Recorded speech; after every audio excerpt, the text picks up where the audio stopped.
নমস্কার। আজকের গল্প পটল বাবু ফিল্ম স্টার, রচনা সত্যজিৎ রায়। পটল বাবু সবে বাজারের থলিটা কাঁধে ঝুলিয়েছেন, এমন সময় বাইরে থেকে নিশিকান্ত বাবু হাঁক দিলেন, পটল আছো নাকি হে?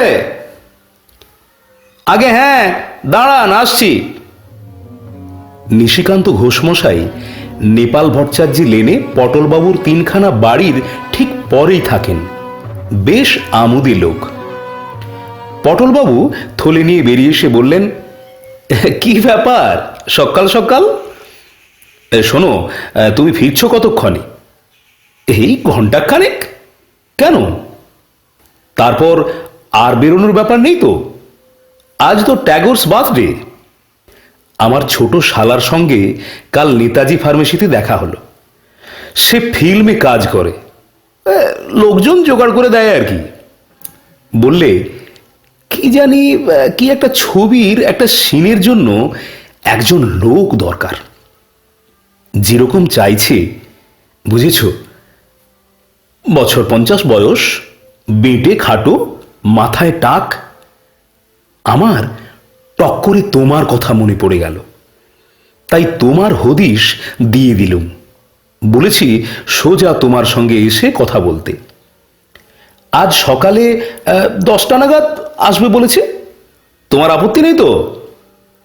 ওদের রেট হিসেবে কিছু পেমেন্টও দেবে অবশ্যই। সকালবেলা ঠিক এই ধরনের একটা খবর পটলবাবু আশাই করেননি। 52 বছর বয়সে ফিল্মে অভিনয় করার প্রস্তাব আসতে পারে, এটা তার মতো নগণ্য লোকের পক্ষে অনুমান করা কঠিন বই কি। এ যে একেবারে অভাবনীয় ব্যাপার। কি হ্যাঁ কি না বলে ফেলো। তুমি তো অভিনয় করেছো এককালে, তাই না? হ্যাঁ, মানে না বলার আর কি আছে। সে আসুক, কথা টথা বলে দেখি। কি নাম বললেন আপনার শালার? নরেশ দত্ত। 35 বয়স, লম্বা দোহারা চেহারা। 10টা সাড়ে 10টা নাগাদ আসবে বলেছে। বাজার করতে গিয়ে আজ পটলবাবু গিন্নির ফরমাস গুলিয়ে ফেলে কালো জিরের বদলে ধানি লঙ্কা কিনে ফেললেন। আর সৈন্ধব নুনের কথাটা তো বেমালুম ভুলেই গেলেন। এতে অবশ্যই আশ্চর্য হওয়ার কিছুই নেই। এককালে পটলবাবু রীতিমতো অভিনয়ের শখ ছিল। শুধু শখ কেন, নেশাই বলা চলে। যাত্রায়, শখের থিয়েটারে, পুজো পার্বণে, পাড়ার ক্লাবের অনুষ্ঠানে তার বাঁধা কাজ ছিল অভিনয় করা। হ্যান্ডবিলে কতবার নাম উঠেছে পটলবাবুর। একবার তো নিচের দিকে আলাদা করে বড় বড় অক্ষরে নাম বেরুলো তার। পরাশরের ভূমিকায় শ্রী শীতলাকান্ত রায়, ব্র্যাকেটে পটলবাবু। তার নামে টিকিট বিক্রি হয়েছে বেশি, এমনও সময় গেছে এককালে। তখন অবশ্যই তিনি থাকতেন কাঁচরাপাড়ায়। সেখানেই রেলের কারখানায় চাকরি ছিল তার। 1934 সনে কলকাতার হাডসন অ্যান্ড কিম্বার্লিতে একটু বেশি মাইনের একটা চাকরি, আর নেপাল ভট্টাচার্য লেনে এই বাড়িটা পেয়ে পটলবাবু সস্ত্রীক কলকাতায় চলে আসেন। কটা বছর কেটেছিল ভালোই। আপিসের সাহেব বেশ স্নেহ করতেন পটলবাবুকে। 43 সনে পটলবাবু সবে একটা পাড়ায় থিয়েটারের দল গড়ব করছেন, এমন সময় যুদ্ধের ফলে আপিসে হলো ছাঁটাই, আর পটলবাবুর 9 বছরের সাধের চাকরিটি কর্পূরের মতো উবে গেল। সেই থেকে আজ অবধি বাকি জীবনটা রোজগারের ধান্দায় কেটে গেছে পটলবাবুর। গোড়ায় একটা মণিহারি দোকান দিয়েছিলেন, সেটা বছর 5 চলে উঠে যায়। তারপর একটা বাঙালি আপিসে কেরানিগিরি করেছিলেন কিছুদিন। কিন্তু বড় কর্তা বাঙালি সাহেব মিস্টার মিটারের ঔদ্ধত্য আর অকারণ চোখরাঙানি সহ্য করতে না পারার ফলে নিজেই ছেড়ে দেন সে চাকরি। তারপরে 10টা বছর ইন্স্যুরেন্সের দালালি থেকে শুরু করে কি না করেছেন পটলবাবু, কিন্তু যে অভাব, যে টানাটানি, সে আর দূর হয়নি কিছুতেই। সম্প্রতি তিনি একটা লোহালক্করের দোকানে ঘোরাঘুরি করছেন। তার এক খুড়তুতো ভাই বলেছে সেখানে একটা ব্যবস্থা করে দেবে। আর অভিনয়, সে তো যেন আর এক জন্মের কথা। অজান্তে এক একটা দীর্ঘশ্বাসের সঙ্গে আবছা আবছা মনে পড়ে যায়, এই আর কি। নেহাত পটলবাবুর স্মরণশক্তি ভালো, তাই কিছু ভালো ভালো পাটের ভালো ভালো অংশ এখনো মনে আছে। শুনো পুনো পুনো গান্ডিব ঝঙ্কার সপক্ষ আকুল মহারণে, যিনি শতপবন হুঙ্কার পর্বত আকার গদা করিছে ঝঙ্কার বৃকোদর সঞ্চালনে। ও ভাবলে এখনো গায়ে কাঁটা দিয়ে ওঠে। নরেশ দত্ত এলেন ঠিক 12:30টার সময়। পটলবাবু প্রায় আশা ছেড়ে দিয়ে নাইতে যাবার তোড়জোড় করছিলেন, এমন সময় দরজায় টোকা পড়ল।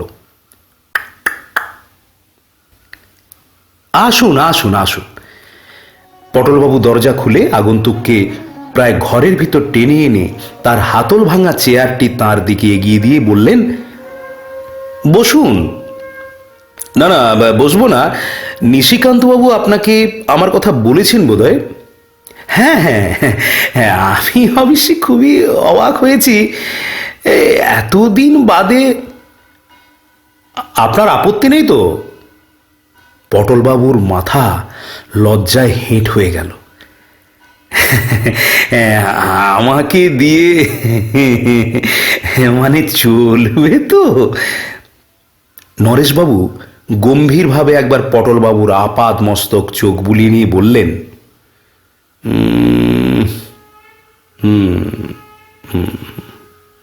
বেশ চলবে, খুব চলবে। কাজটা কিন্তু কালই। কাল রবিবার?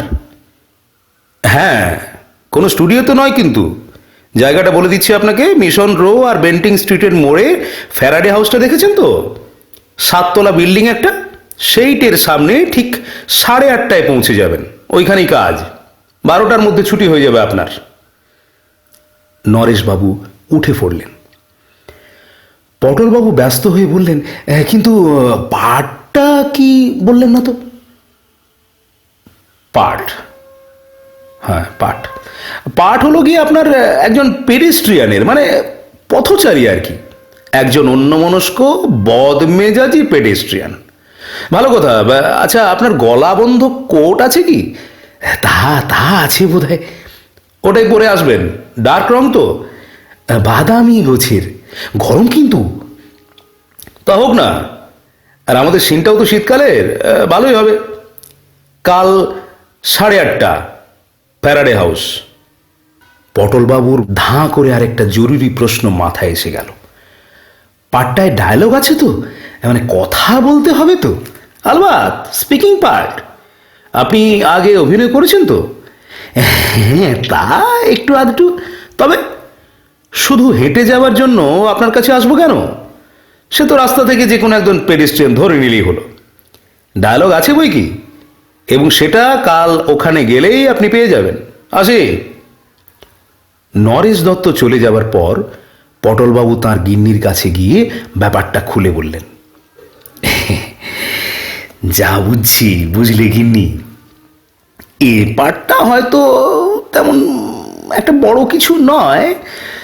অর্থপ্রাপ্তি অবশ্যই আছে সামান্য, কিন্তু কিন্তু সেটাও বড় কথা নয়। আসল কথা হচ্ছে, থিয়েটারে আমার প্রথম পার্ট কি ছিল মনে আছে তো? মৃত সৈনিকের পাঠ। স্রেফ হাঁ করে চোখ বুজে হাত পা ছড়িয়ে পড়ে থাকা। আর তার থেকেই আস্তে আস্তে কোথায় উঠেছিলাম মনে আছে তো? ওয়াট সাহেবের হ্যান্ডশেক মনে আছে? আর আমাদের মিউনিসিপ্যালিটির চেয়ারম্যান চারু বিশ্বাসের দেওয়া সেই মেডেল। হ্যাঁ, এ তো সবে সিঁড়ির প্রথম ধাপ। কি বলো? হ্যাঁ, মান, যশ, প্রতিপত্তি, খ্যাতি যদি বেঁচে থাকি ভবে, হে মোর গৃহিণী, এ সবই লোভিব আমি। পটলবাবু 52 বছর বয়সে হঠাৎ তিড়িং করে একটা লাফ দিয়ে উঠলেন। গিন্নি বললেন, করো কি? কিচ্ছু ভেবো না গিন্নি, শিশির ভাদুড়ি 70 বছর বয়সে চাণক্যের পাটে কি লাভখানা দিতেন মনে আছে? আজ যে পুনর্যৌবন লাভ করেছি। গাছে কাঁঠাল, গোফে তেল, সাধে কি তোমার কোনোদিন কিচ্ছু হয় না? হবে হবে, সব হবে। ভালো কথা, আজ বিকেলে একটু চা খাবো, বুঝেছ?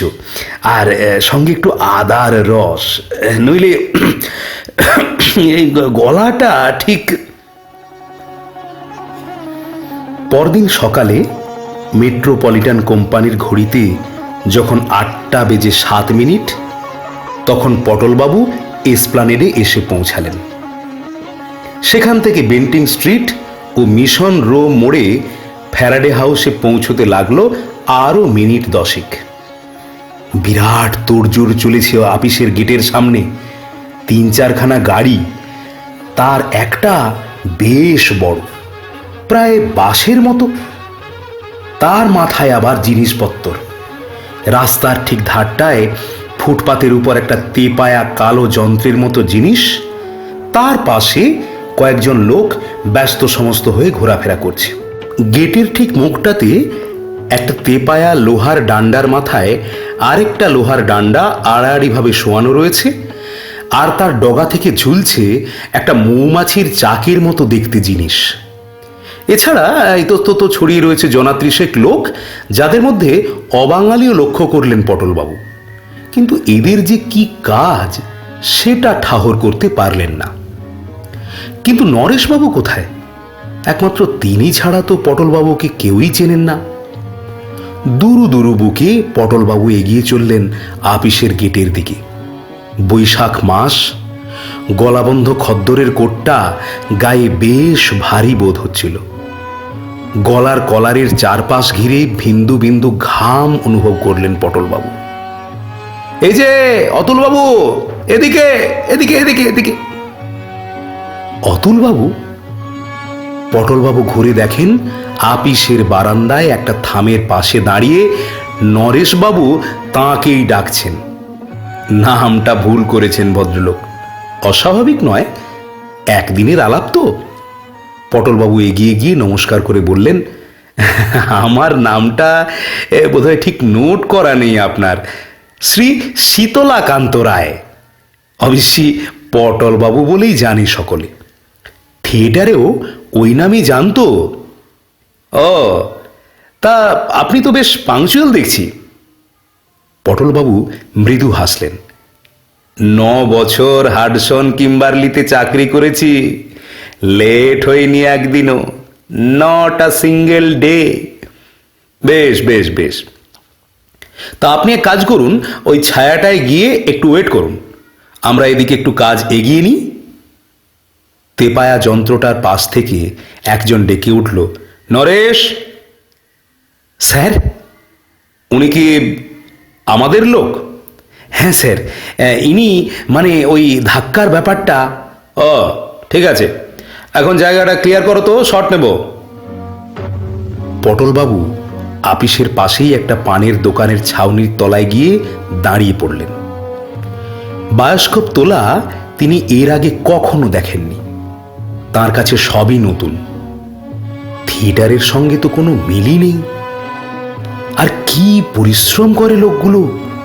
ওই ভারী যন্ত্রটাকে পিঠে করে নিয়ে এখান থেকে ওখানে রাখছে একটি 21-22 বছরের ছোকরা। 20-25 ওজন তো হবেই যন্ত্রটার। কিন্তু তার ডায়লগ কই? আর তো সময় নেই বেশি, অথচ এখনো তাকে কি যে করতে হবে, কি কথা বলতে হবে, তাই জানেন না পটলবাবু। হঠাৎ যেন একটু নার্ভাস বোধ করলেন পটলবাবু। এগিয়ে যাবেন নাকি? ওই তো নরেশবাবু, একবার তাকে গিয়ে বলা উচিত নয় কি? পাঠ ছোটই হোক আর বড়ই হোক, ভালো করতে গেলে তাকে তো তৈরি করতে হবে সে পাঠ। না হলে এতগুলো লোকের সামনে তাকে যদি কথা গুলিয়ে ফেলে অপদস্থ হতে হয়। আজ প্রায় 20 বছর অভিনয় করা হয়নি যে।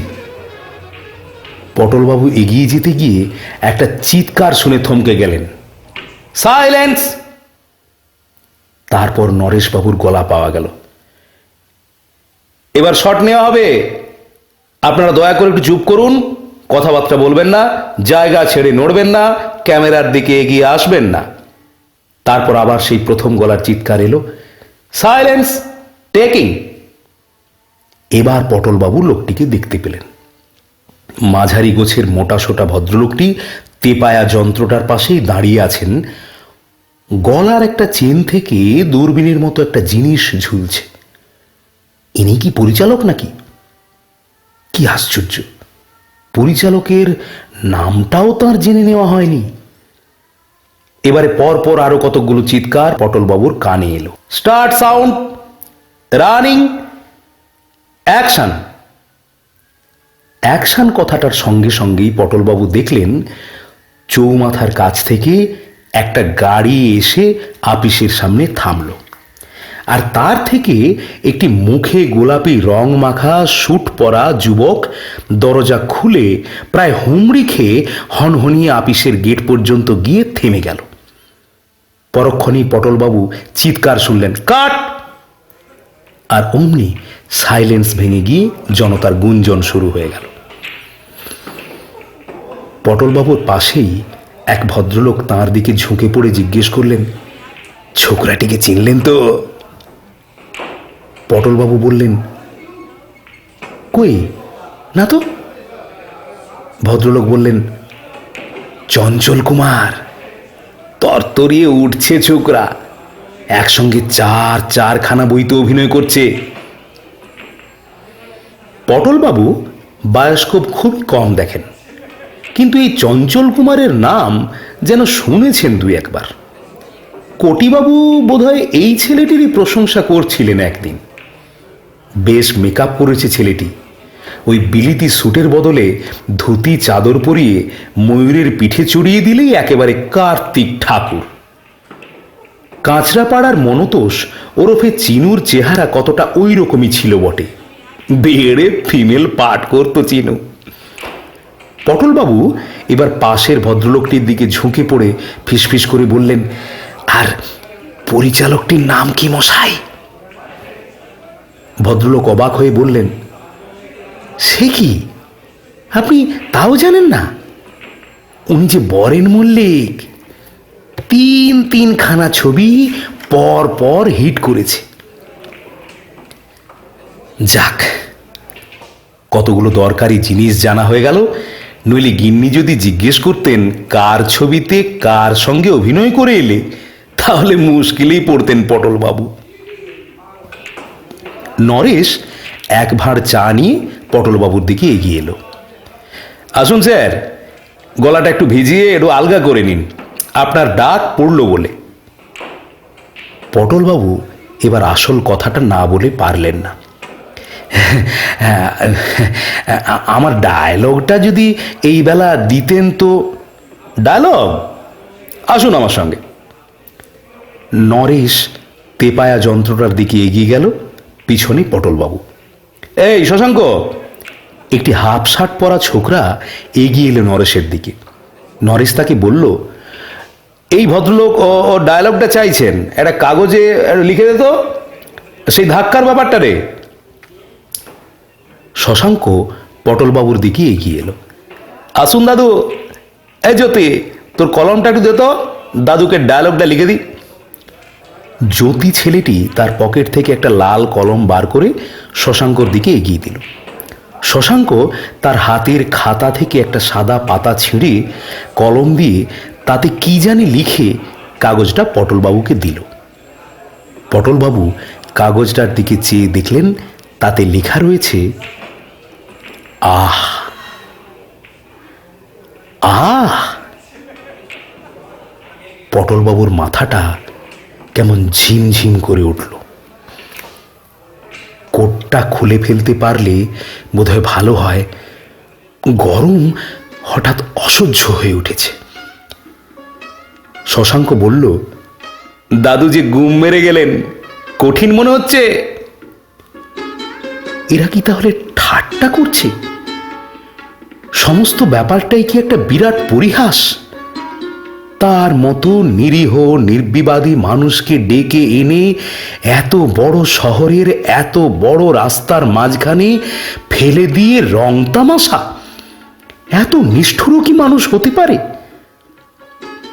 পটলবাবু শুকনো গলায় বললেন, ব্যাপারটা ঠিক বুঝতে পারছি না। কেন বলুন তো? শুধু আর কোনো কথা নেই? শশাঙ্ক চোখ কপালে তুলে বলল, বলেন কি দাদু, এ কি কম হলো নাকি? এ তো রেগুলার স্পিকিং পার্ট, বরেন মল্লিকের ছবিতে স্পিকিং পার্ট। আপনি বলছেন কি? আরে আপনি তো ভাগ্যবান লোক মশাই। জানেন, আমাদের এই ছবিতে আজ অব্দি প্রায় 150 লোক পাঠ করে গেছে, যারা কোনো কথাই বলেনি, শুধু ক্যামেরার সামনে দিয়ে হেঁটে গেছে। অনেকে আবার হাঁটেও নি, স্রেফ দাঁড়িয়ে থেকেছে। কারুর মুখ পর্যন্ত দেখা যায়নি। আজকেও দেখুন না, ওই যে ওরা সব দাঁড়িয়ে আছেন ল্যাম্পপোস্টের পাশে, ওরা তো সবাই আছেন আজকের সিনে, কিন্তু একজনেরও একটিও কথা নেই। এমনকি আমাদের যে নায়ক চঞ্চল কুমার, তারও আজ কোনো ডায়ালগ নেই, কেবলমাত্র আপনার কথা, বুঝেছেন? এবার জ্যোতি বলে ছেলেটি এগিয়ে এসে পটলবাবুর কাঁধে হাত রেখে বলল, শুনুন দাদু, ব্যাপারটা বুঝে নিন। চঞ্চল কুমার হলেন এই আপিসের বড় চাকুরে। সিনটায় আমরা দেখাচ্ছি যে আপিসে একটা ক্যাশ ভাঙার পর উনি হন্তদন্ত হয়ে এসে দৌড়ে আপিসে ঢুকছেন। ঠিক সেই সময় সামনে পড়ে গেছেন আপনি, একজন পেডেস্ট্রিয়ান, বুঝেছেন তো? লাগছে ধাক্কা, বুঝেছেন? আপনি ধাক্কা খেয়ে বলছেন আহ, আর চঞ্চল আপনার দিকে দৃকপাত না করে ঢুকে যাচ্ছে আপিসে। আপনাকে অগ্রাহ্য করাতে তার মানসিক অবস্থাটা ফুটে বেরোচ্ছে, বুঝেছেন তো? ব্যাপারটা কত ইম্পর্টেন্ট ভেবে দেখুন। এবার শশাঙ্ক এগিয়ে এসে বললেন, শুনলেন তো? যান, এবার ওদিকটা একটু যান দেখি, এদিকটায় ভিড় করলে কাজের অসুবিধে হবে। আর একটা শট আছে, নিয়ে নি, তারপর আপনার ডাক পড়বে। পটলবাবু আস্তে আস্তে পানের দোকানটার দিকে সরে গেলেন। ছাউনির তলায় পৌঁছে হাতের কাগজটার দিকে আর দৃষ্টিতে দেখে আশেপাশে কেউ তার দিকে দেখছে কিনা দেখে নিয়ে কাগজটা কুণ্ডলি পাকিয়ে নর্দমার দিকে ছুঁড়ে ফেলে দিলেন। একটা বিরাট দীর্ঘশ্বাস পটলবাবুর বুকের ভিতর থেকে উপরে উঠে এলো।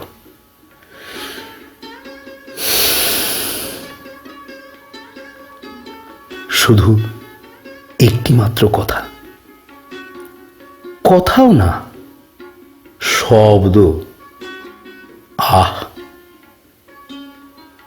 গরম অসহ্য হয়ে আসছে। গায়ের কোটটার মনে হয় যেন মনখানেক ওজন।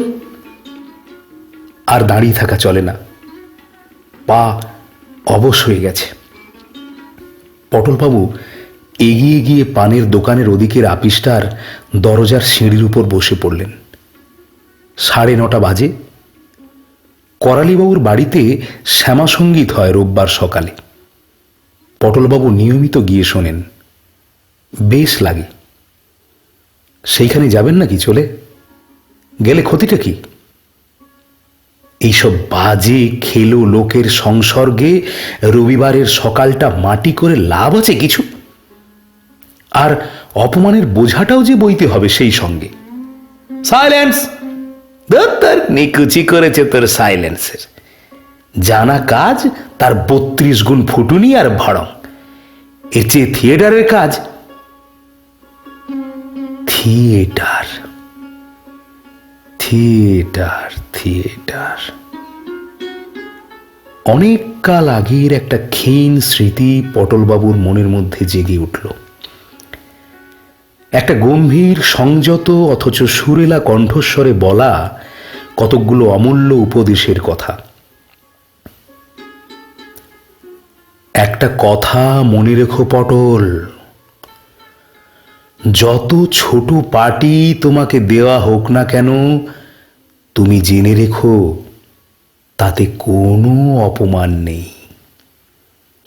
শিল্পী হিসেবে তোমার কৃতিত্ব হবে সেই ছোট্ট পাটটি থেকেও শেষ রসটুকু নিংড়ে বার করে তাকে সার্থক করে তোলা।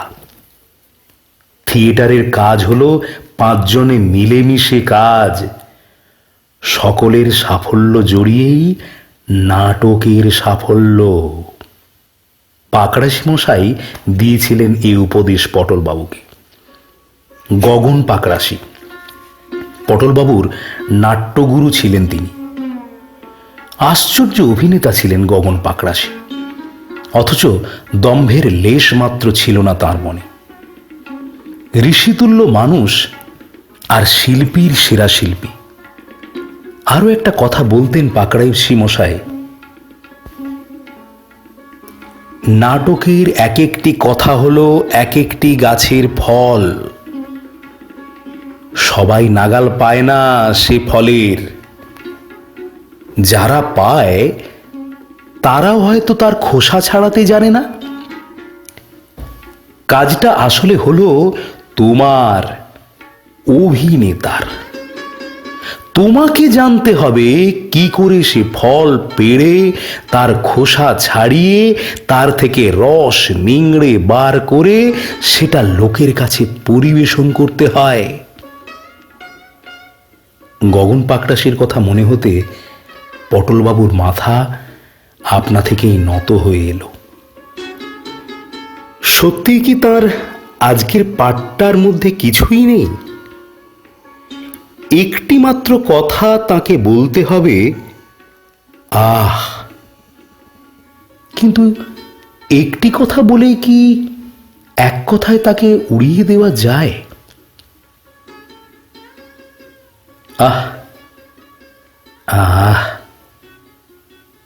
আহ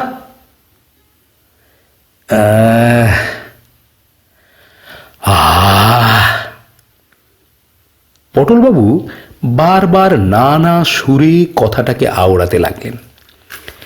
আওড়াতে আওড়াতে ক্রমে তিনি একটা আশ্চর্য জিনিস আবিষ্কার করলেন। ওই আহ কথাটাই নানান সুরে নানানভাবে বললে মানুষের মনের নানান অবস্থা প্রকাশ করছে। চিমটি খেলে মানুষ যেভাবে আহ বলে, গরমে ঠান্ডা শরবত খেয়ে মোটেই সেভাবে আহ বলে না। এ দুটোর আহ একেবারে আলাদা রকমের।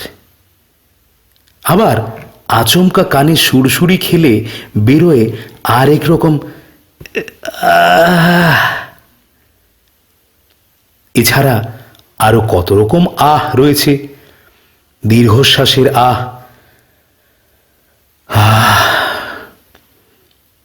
তাচ্ছিল্যের আহ, অভিমানের আহ, ছোট্ট করে বলা আহ, লম্বা করে বলা আহ, আহ, চেঁচিয়ে বলা আহ, আহ, মৃদুস্বরে আহ, আহ, চড়া গলায় আহ, আহ, খাদে গলায় আহ, আহ। আবার আহটাকে খাদে শুরু করে বিসর্গটায় সুর চড়িয়ে আহ। আশ্চর্য! পটলবাবুর মনে হলো তিনি যেন ওই একটি কথা নিয়ে একটা আস্ত অভিধান লিখে ফেলতে পারেন। এত নিরুৎসাহ হচ্ছিলেন কেন তিনি? এই একটা কথা যে একেবারে সোনার খনি, তেমন তেমন অভিনেতা তো এই একটা কথাতেই বাজিমাত করে দিতে পারে। সাইলেন্স! পরিচালক মশাই ওদিকে আবার হুঙ্কার দিয়ে উঠেছেন। পটলবাবু দেখলেন জ্যোতি ছোকরাটি তাঁর কাছেই ভিড় সরাচ্ছে। ছোকরাটি একটা কথা বলা দরকার। পটলবাবু দ্রুত পদে এগিয়ে গেলেন তার কাছে। এই আমার কাজটা হতে আর কতক্ষণ দেরি ভায়া? অত ব্যস্ত হচ্ছেন কেন দাদু? একটু ধৈর্য ধরতে হয় এসব ব্যাপারে। আরো আধ ঘন্টা খানেক অপেক্ষা করুন, তারপর। নিশ্চয়ই নিশ্চয়ই, অপেক্ষা করবো বই কি। আমি এই কাছাকাছি আছি, দেখবেন আবার সটকাবেন না যেন। জ্যোতি চলে গেল। Start sound! পটলবাবু পা টিপে টিপে শব্দ না করে রাস্তা পেরিয়ে উল্টো দিকের একটা নিরিবিলি গলিতে ঢুকে পড়লেন। ভালোই হলো, হাতে সময় পাওয়া গেছে কিছুটা। এরা যখন রিহার্সালের বিশেষ ধার ধারছে না, তখন তিনি নিজেই নিজের অংশটা কিছুটা অভ্যাস করে নেবেন। গলিটা নির্জন, একে আপিস পাড়া, বাসিন্দা এমনিতেই কম। তাই রবিবার যে কজন লোক ছিল সবাই ফ্যারাডে হাউসের দিকে বায়োস্কোপের তামাশা দেখতে চলে গেছে। পটলবাবু গলা খাঁকড়ে নিয়ে আজকের এই বিশেষ দৃশ্যের আহ শব্দটি আয়ত্ত করতে আরম্ভ করলেন।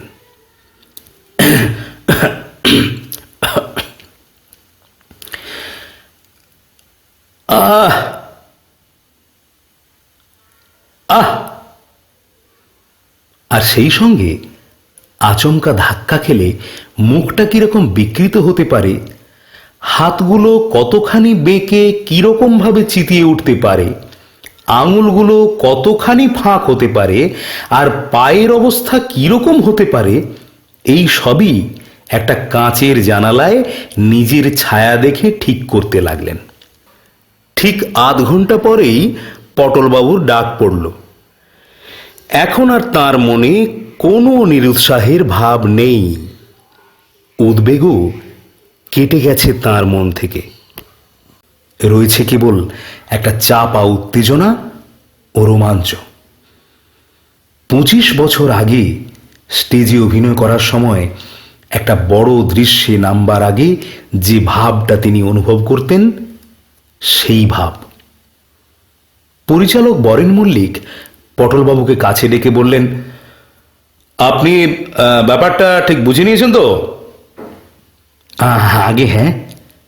বেশ, আমি প্রথমে বলবো স্টার্ট সাউন্ড, তার উত্তরে ভেতর থেকে সাউন্ড রেকর্ডিস্ট বলবে রানিং। বলা মাত্র ক্যামেরা চলতে আরম্ভ করবে। তারপর আমি বলবো অ্যাকশন, বললেই আপনি ওই থামের কাজটা থেকে এইদিকে হেঁটে আসতে শুরু করবেন, আর নায়ক এই গাড়ির দরজা থেকে যাবে ওই আপিসের গেটের দিকে। আন্দাজ করে নেবেন যাতে ফুটপাতের ঠিক এই রকম জায়গায় কলিশনটা হয়।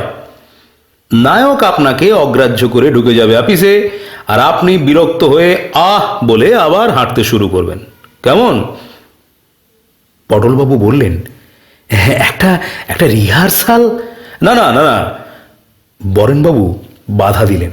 মেঘ করে আসছে মশাই, রিহার্সালের টাইম নেই। রোদ থাকতে থাকতে নেওয়া দরকার শটটা। কেবল একটা কথা। আবার কি? গলিতে রিহার্সাল দেওয়ার সময় পটলবাবুর একটা আইডিয়া মাথায় এসেছিল, সেটা সাহস করে বলে ফেললেন। আমি ভাবছিলাম মানে আমার হাতে যদি একটা খবরের কাগজ থাকে, আর আমি যদি সেটা পড়তে পড়তে ধাক্কাটা খাই, মানে অন্যমনস্কতার ভাবটা ফুটিয়ে তুলতে। বরেন মল্লিক তার কথাটা শেষ না হতেই বলে উঠলেন, বেশ তো, ও মশাই, আপনার হাতের যুগান্তরটা এই ভদ্রলোককে দিন তো। হ্যাঁ হ্যাঁ দিন। এইবার ওই থামের পাশে আপনার জায়গায় গিয়ে রেডি হয়ে যান। চঞ্চল, তুমি রেডি? গাড়ির পাশ থেকে নায়ক উত্তর দিলেন, yes sir. Good. Silence! Baren Mallick হাত তুললেন। তারপর হঠাৎ তখনই হাত নামিয়ে দিয়ে বললেন, ও 1 মিনিট। কেষ্ট, ভদ্রলোককে একটা গোঁফ দিয়ে দাও তো চট করে। ক্যারেক্টারটা পুরোপুরি আসছে না। কিরকম গোঁফ স্যার? ঝুঁপো না চাড়া দেওয়া, না বাটারফ্লাই? রেডি আছে সবই। বাটারফ্লাই, বাটারফ্লাই, চট করে দাও, দেরি করো না। একটি কালো বেঁটে ব্যাক ব্রাশ করা ছোকরা পটলবাবুর দিকে এগিয়ে গিয়ে হাতে একটা টিনের বাক্স থেকে একটা ছোট্ট চৌকো কালো গোঁফ বার করে আঠা লাগিয়ে পটলবাবুর নাতকের নিচে সেঁটে দিল। পটলবাবু বললেন, দেখো বাবু, ধাক্কা ধাক্কিতে খুলে যাবে না তো? ছোকরা হেসে বলল, ধাক্কা কেন, আপনি দারা সিংয়ের সঙ্গে কুস্তি করুন না, তাও খুলবে না। লোকটার হাতে একটা আয়না ছিল। পটলবাবু টুক করে তাতে একবার নিজের চেহারাটা দেখে নিলেন। সত্যি তো, বেশ মানিয়েছে তো, খাসা মানিয়েছে। পটলবাবু পরিচালকের তীক্ষ্ণ দৃষ্টিকে মনে মনে তারিফ না করে পারলেন না। Silence, silence. পটলবাবুর গোঁফ পরা দেখে দর্শকদের মধ্যে থেকে একটা গুঞ্জন শুরু হয়েছিল। বরেন মল্লিকের হুঙ্কারে সেটা থেমে গেল। পটলবাবু লক্ষ্য করলেন, সমবেত জনতার বেশিরভাগ লোকই তাঁরই দিকে চেয়ে আছে। Start sound. পটলবাবু গলাটা খাঁকড়িয়ে নিলেন।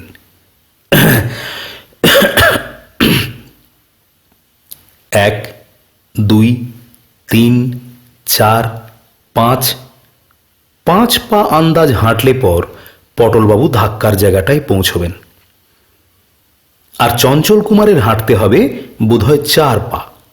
সুতরাং দুজনে যদি একসঙ্গে রওনা হন তাহলে পটলবাবুকে একটু বেশি জোরে হাঁটতে হবে, তা না হলে রানিং। পটলবাবু খবরের কাগজটা তুলে মুখের সামনে ধরলেন। 10 আনা বিরক্তির সঙ্গে 6 আনা বিস্ময় মিশিয়ে আহটা বললে পরেই অ্যাকশন। জয় গুরু।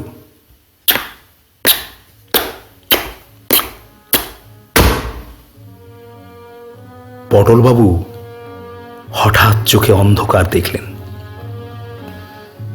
নায়কের মাথায় তার সঙ্গে কপালে ঠোকাঠুকি লেগেছে। একটা তীব্র যন্ত্রণা তাকে এক মুহূর্তের জন্য জ্ঞান শূন্য করে দিয়েছে। কিন্তু পর মুহূর্তেই এক প্রচণ্ড শক্তি প্রয়োগ করে আশ্চর্যভাবে নিজেকে সামলে নিয়ে পটলবাবু 10 আনা বিরক্তির সঙ্গে 3 আনা বিস্ময় ও 3 আনা যন্ত্রণা মিশিয়ে আহ শব্দটা উচ্চারণ করে কাগজটা সামলে নিয়ে আবার চলতে আরম্ভ করলেন। কাট। ঠিক হলো কি? পটলবাবু গম্ভীর উৎকণ্ঠার সঙ্গে বরেনবাবুর দিকে এগিয়ে গেলেন। বেড়ে হয়েছে। আরে আপনি তো ভালো অভিনেতা মশাই। সুরেন, কালো কাঁচটা একবার চোখে লাগিয়ে দেখো তো মেঘের কি অবস্থা। শশাঙ্ক এসে বলল, দাদুর চোট লাগেনি তো?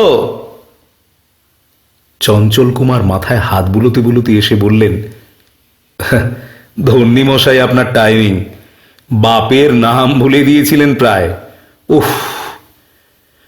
নরেশ ভিড় ঠেলে এসে বলল, আপনি এই ছায়াটায় দাঁড়ান একটু, একটা শট নিয়েই আপনার ব্যাপারটা করে দিচ্ছি। পটলবাবু ভিড় ঠেলে ঘাম মুছতে মুছতে আবার পানের দোকানের ছায়াটায় এসে দাঁড়ালেন।